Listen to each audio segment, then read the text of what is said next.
Hey everyone! So we're at the finishing stages of our knit-along sweater, and we're at kind of a weird spot where we have to graft the underarm stitches together. We definitely don't want to do a 3-needle bind off or simply bind off and sew these together because that takes away that seamless look that we're going for in this sweater that's already been in the round and all in one piece. So today, instead of using Kitchener stitch, which is grafting method we are most familiar with, I'm going to graft the stitches together while they're still on their scrap yarn holders. So let's take a look. Okay, so before we get into the actual grafting, I'm going to use my swatch just to review how we need to visualize these stitches in order to graft them without using Kitchener. In stockinette stitch, I like to think of these stitches as small V's, where they come to a point at the bottom and they have these two legs that point up. So on this gray stitch here in the middle, we have the point here and two legs. Now what I'm going to do is I'm going to duplicate stitch over this gray stitch here. And the reason we're going over this is essentially what we're going to be doing between the two rows of live stitches. We're going to create new V's that connect a stitch from below to the stitch above it. So we need to be able to picture how this V is going to look. So I'm going to draw my yarn through the base of this V.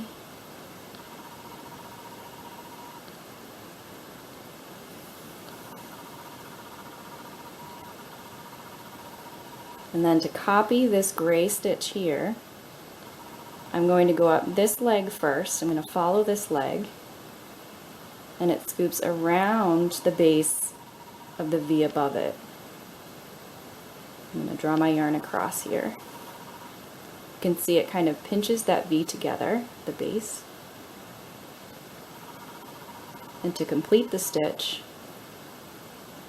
we go back into the point of the stitch below.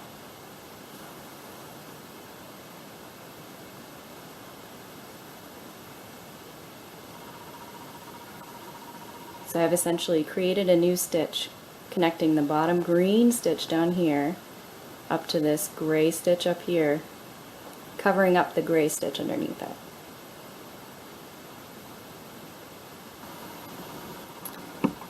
Okay, so I have my sweater all set here. I'm oriented so that my body stitches are along the bottom and my sleeve stitches are along the top. I have a few extra strings hanging around my tails. I'm just going to leave those for later. I'm kind of a leave it for later finisher. And my stitches on hold are on this scrap yarn in a contrasting color. I have 10 stitches on either side.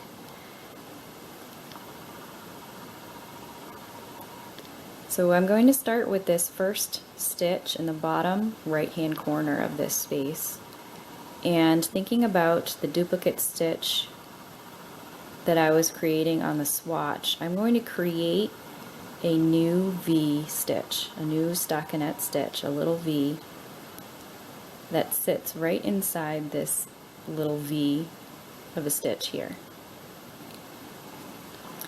So to get started, I'm going to draw the yarn through from the back to the front, and this is going to be the point of the V. So to create the upper half of the V, I'm going to look at the upper half of these stitches here.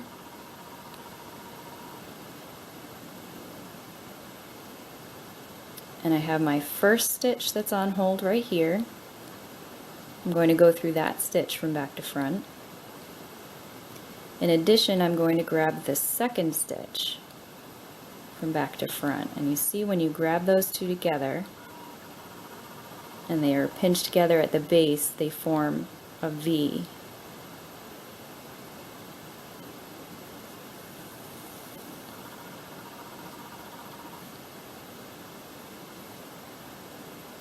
Now to complete this first stitch, I'm going to put the yarn needle back through the very first spot that we drew our yarn through, but this time we're going to go from front to back.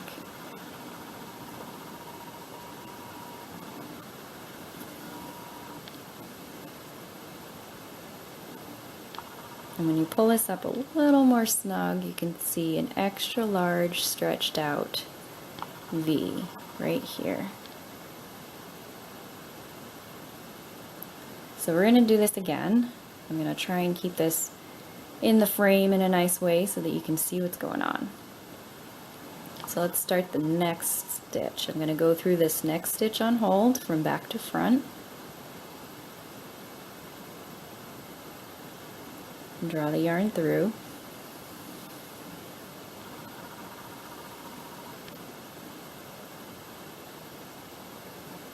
I'm going to go back to the top half here.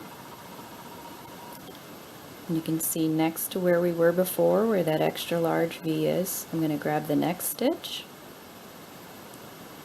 and the stitch next to it, creating that little V there.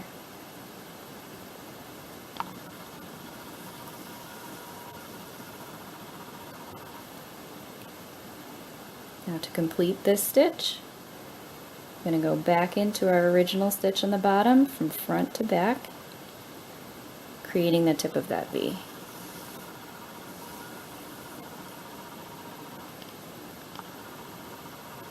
And you can see two extra large stretched out V's. I'm going to leave those extra large for just another few minutes.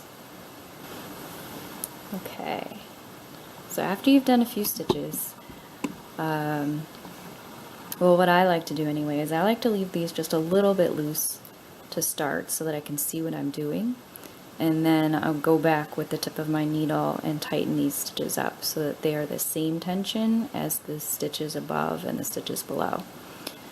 So I have this tail here, I can pull that one a little snug. And then I give these guys a tug to pull the extra yarn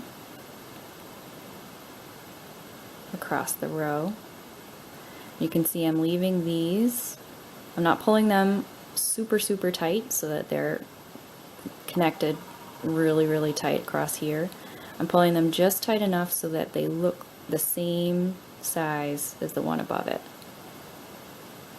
So I pull that and kind of leave it there.